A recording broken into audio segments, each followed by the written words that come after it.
দুঃখ প্রকাশ করছি। আজকে মাননীয় আইনমন্ত্রী তার জায়গা থেকে একটি প্রেস ব্রিফিং করেছেন। সেই 2018 সালের কোটা সংস্কার আন্দোলনের পর থেকে 5ই জুন যে নতুন আরেকটি অধ্যায় শুরু হয়েছে, যে অধ্যায় ঢাকা বিশ্ববিদ্যালয়ের কেন্দ্রীয় লাইব্রেরির সামনে থেকে শুরু হয়েছিল, অতঃপর শহীদ মিনার, রাজু ভাস্কর্য, শাহবাগ থেকে যা পুরো দেশে ছড়িয়ে পড়ে।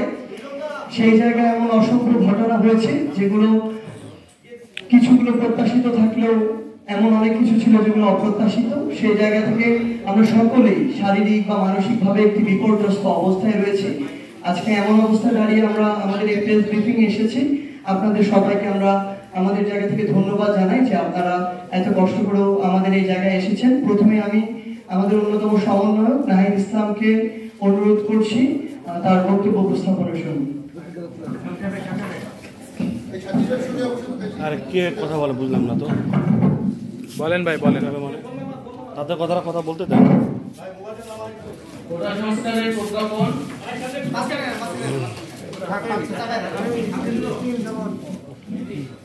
বর্তমান প্রেক্ষাপটে আমাদের বক্তব্য 5ই জুন মহামান্য হাইকোর্ট 2018 সালে পরিপত্রকে বাতিল করে যে রায় দিয়েছিলেন তার প্রতিবাদে আমাদের আন্দোলনের সূত্রপাত ঘটে।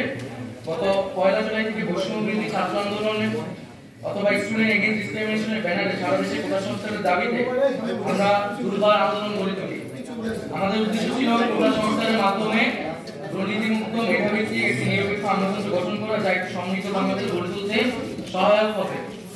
কিন্তু শিক্ষার্থীদের শান্তিপূর্ণ আন্দোলনে সরকারের দায়িত্বশীল ব্যক্তিরা বিতর্কিত এবং মুক্তমূলক বক্তব্য দেয় এবং পরবর্তীতে ছাত্রলীগ এবং যুবলীগের সন্ত্রাসী কর্মকাণ্ড আইন শৃঙ্খলা বাহিনীর অন্যায়ভাবে দমন পীড়ন ও হামলা চালিয়ে এক রক্তক্ষয়ী পরিস্থিতি তৈরি হয়, যেটি অনাকাঙ্ক্ষিত ছিল।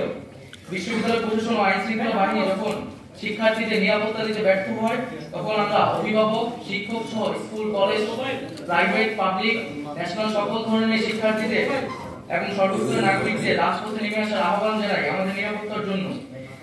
ছাত্র নাগরিকরা প্রতিরোধ গড়ে তোলে এবং পরবর্তীতে আমরা দেখতে পাই যে সারা দেশে ইন্টারনেট বন্ধ করে এক ধরনের ডিজিটাল ব্যাকগ্রাউন্ড পরিস্থিতি তৈরি করা হয় এবং শিক্ষার্থীদের হলগুলো থেকে বিতাড়িত করা হয়, যা সুস্পষ্ট মানবাধিকার লঙ্ঘন।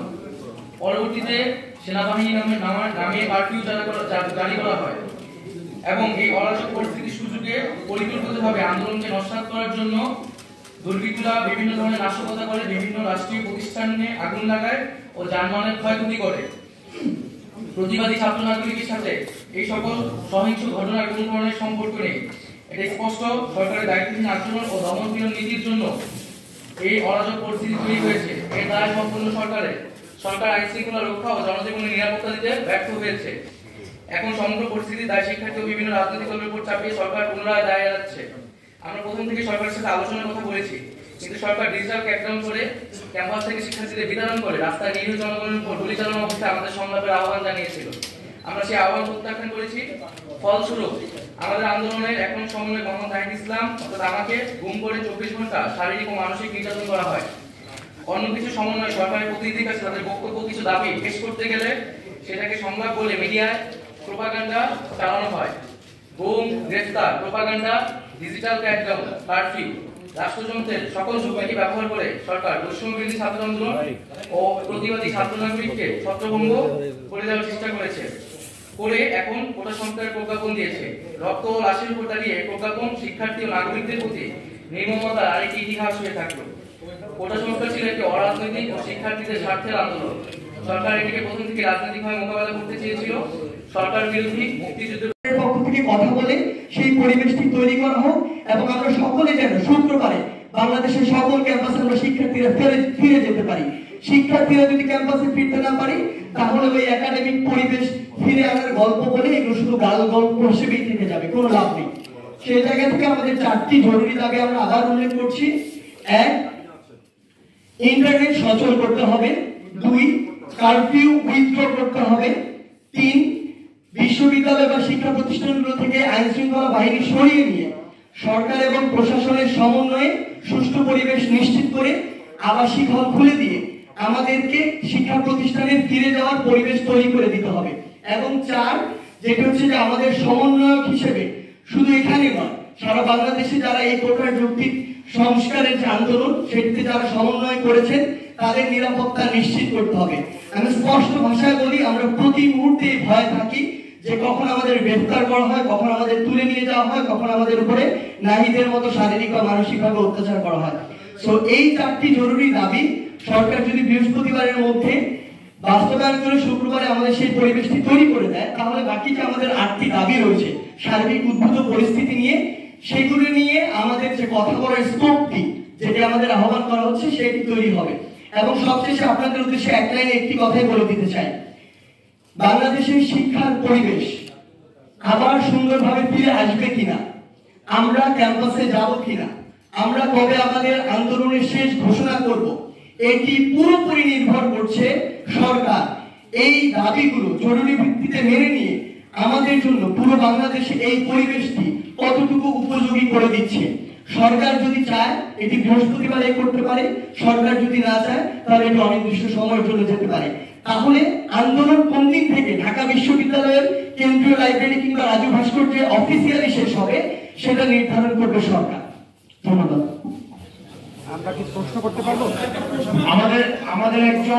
আমাদের একজন অন্যতম সমন্বয়ক আসিফ মাহমুদ এবং রিফাত রশিদ, আপনারা জানেন রিফাত রশিদকে 18 তারিখ থেকে খুঁজে পাওয়া যাচ্ছে না, এবং আবু বাকের, আসিফ মাহমুদ, আবু বাকের এবং রিফাত রশিদ, এই 3 জনকে 18 তারিখ থেকে আজকে পর্যন্ত খুঁজে পাওয়া যাচ্ছে না।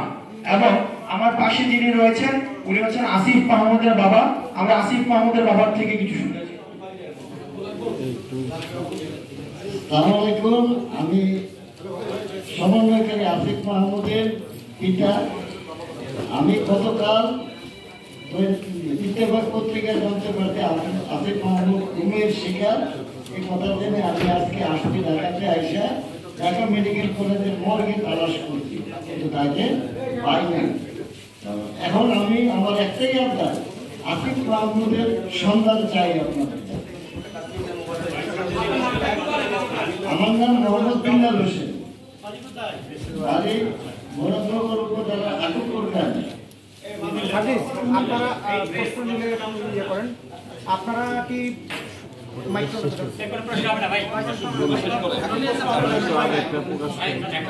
কোনো প্রশ্ন থাকলে কাইন্ডলি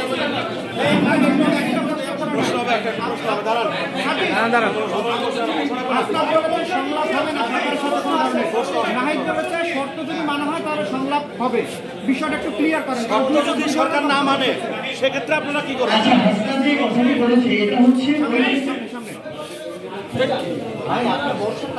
আপনি যেটি বলেন আসলে হবে না, দাঁড় খুলবে কিনা, হাসনাত যেটি বলেছে সেটি হচ্ছে আমরা যেদিন আমাদের দাবিগুলো জানিয়ে এসেছি, আমাদের প্রেস রিলিজ দেওয়ার কোনো হয়েছিল না, ইন্টারনেট নেই, প্রেস ব্রিফিং করার কোনো হয়েছিল না নিরাপত্তার কারণে। আমরা ইভেন আপনাদেরকে মেসেজ বা কল দিয়ে দিচ্ছিলাম, সেটা তো কানেক্ট করতে পারছিলাম না। এই জায়গা থেকে দিয়ে এসেছে এবং ওই অবস্থার পরিপ্রেক্ষিতে হাসনাত বলেছে যে আমাদের ভাইদের রক্তের উপর দাঁড়িয়ে সংলাপটি হতে পারে না, এটা ওই অবস্থার উপরে।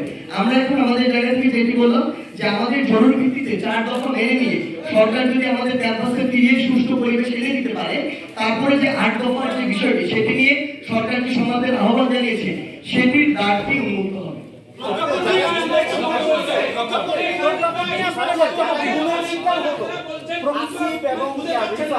আপনারা যারা এখানে উপস্থিত আছেন তারা নিরাপত্তাহীনতা কিংবা সংখ্যার মধ্যে আছেন কি?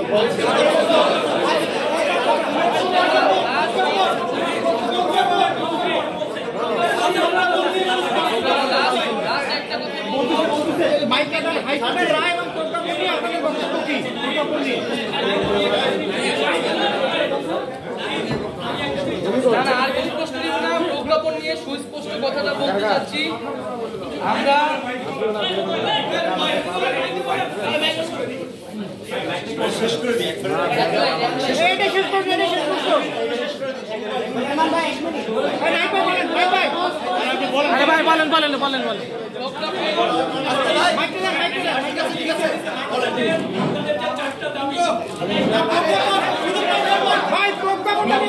আমরা মনে করি মহামান্য আদালত শিক্ষার্থীদের পক্ষে রায় দিয়েছে, সে অনুযায়ী সরকার প্রজ্ঞাপন দিয়েছে।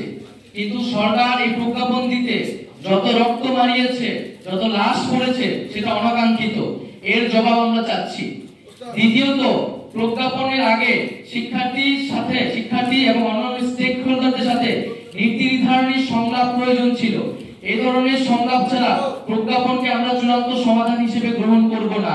তাই আমরা যথাযথ সংলাপের পরিবেশ তৈরি করে এবং সকল স্টেক হোল্ডারদের সমন্বয়ে আমরা একটি নীতি নির্ধারণের সংলাপ চাচ্ছি এবং আমরা কোটা নিয়ে যাতে ভবিষ্যতে কোনো ধরনের সমস্যা না হয় সেজন্য একটি স্বাধীন কমিশন গঠন করার আহ্বান জানাচ্ছি।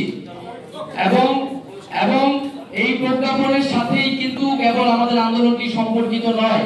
আমরা কিন্তু আন্দোলন থেকে সরে আসছি না। যারা জনগণ আমাদের সাথে নেমেছে তাদের বক্তব্য, তাদের দাবি দেওয়া, তাদের যে হতাহত তার সুস্পষ্ট সমাধান এবং বিচার না হওয়া পর্যন্ত আমাদের আন্দোলন কিন্তু অব্যাহত থাকবে। যেগুলো আমরা সংলাপে সরকারের কাছে তুলে ধরতে চাই, কিন্তু তার আগে সংলাপের যথাযথ পরিবেশ তৈরি করতে হবে। গত কয়েক সপ্তাহে রক্তক্ষয়ী পরিস্থিতিতে সারা দেশে কয়েক শত ছাত্র নাগরিক শহীদ হয়েছেন এবং কয়েক হাজার লোক আহত হয়েছেন। হতাহতের সঠিক সংখ্যা এখনো পাওয়া যায়নি। অনেক বাবা এখনো সন্তানের লাশ খুঁজে বেড়াচ্ছে। এত রক্তের উপর দাঁড়িয়ে আমরা কোটা সংস্কার চাইনি। আমরা সকল হতাহতের বিচার চাই। আমাদের আহ্বানে সকল শিক্ষার্থী এবং নাগরিকরা রাজপথে নেমেছিল। আমরা জনগণের কাছে বলতে চাই যে আমরা জনগণের সাথে আছি। আমাদের চূড়ান্ত দাবি ক্যাম্পাসগুলো খুলে সকলের সাথে আলোচনা করে আমরা জাতির সামনে পেশ করতে চাই। আমরা এখন নিরাপত্তাহীনতায় আছি। আমাদের বাসায় পুলিশ, ডিবি এবং গোয়েন্দা সংস্থার বিভিন্ন লোক যাচ্ছে। সারা দেশে নির্বিচারে মানুষকে গ্রেফতার করা হচ্ছে। আমরা এই পরিস্থিতির অবসান চাই। নিরাপত্তা বাহিনীর কাছে আমাদের আহ্বান থাকবে, ছাত্র জনতার মুখোমুখি আর দাঁড়াবেন না। আর একটি গুলিও যাতে কাউকে হত্যার উদ্দেশ্যে না ছোড়া হয়। এবং আমরা স্পষ্ট করে বলতে চাই, সারা দেশে যে সকল মানুষেরা শহীদ হয়েছে, আহত হয়েছে, আমরা তাদের পাশে আছি, শেষ পর্যন্ত থাকবো। কিন্তু এখন যেহেতু ইন্টারনেট নাই এবং আমাদের সমন্বয়কদের এখন আমরা অনেকে খোঁজ পাচ্ছি না, তাদের সন্ধান পাওয়া যাচ্ছে না, এই অবস্থা দ্রুত পরিত্রাণ করতে হবে। আমরা সকল সমন্বয়কদের নিয়ে এবং আন্দোলনকারী বিভিন্ন বিশ্ববিদ্যালয়ের শিক্ষার্থীদের নিয়ে জনমতের ভিত্তিতে আমাদের আরো কিছু দাবি দেওয়া আছে এবং এই দাবি দেওয়াগুলো নিয়ে আপনাদের মধ্যে নানা ধরনের বিভ্রান্তি হয়েছে আমরা শুনতে পেয়েছি। সেটা যোগাযোগহীনতার কারণে হয়েছে। আমাদের নিরাপত্তা এবং যোগাযোগ ব্যবস্থা নিশ্চিত করলে আমরা সুস্পষ্টভাবে সেই দাবিগুলা সকলের সামনে পেশ করব। তার আগে আমাদের প্রধান যে বক্তব্যটা হচ্ছে আমাদের নিরাপত্তা দিতে হবে এবং আমাদের গুম গ্রেফতারের যে হয়রানি সেটি বন্ধ করতে হবে এবং আমাদের ক্যাম্পাসগুলো শিক্ষার পরিবেশ নিশ্চিত করতে হবে। ধন্যবাদ। সরকার একটা বিষয় যে আমাদের এখন বক্তব্য কিছু বাকি আছে। এই পর্যায়ে আমাদের আরো কিছু বিষয় রয়েছে যেগুলোকে উল্লেখ করার জন্য অনুরোধ করছি আমাদের অন্যতম সমন্বয়ক হাসনাত আব্দুল্লাহকে।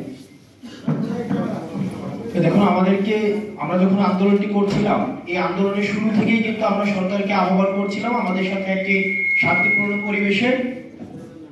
শান্তিপূর্ণ পরিবেশে আলোচনার মধ্য দিয়ে সমস্যাটি সমাধান করার জন্য।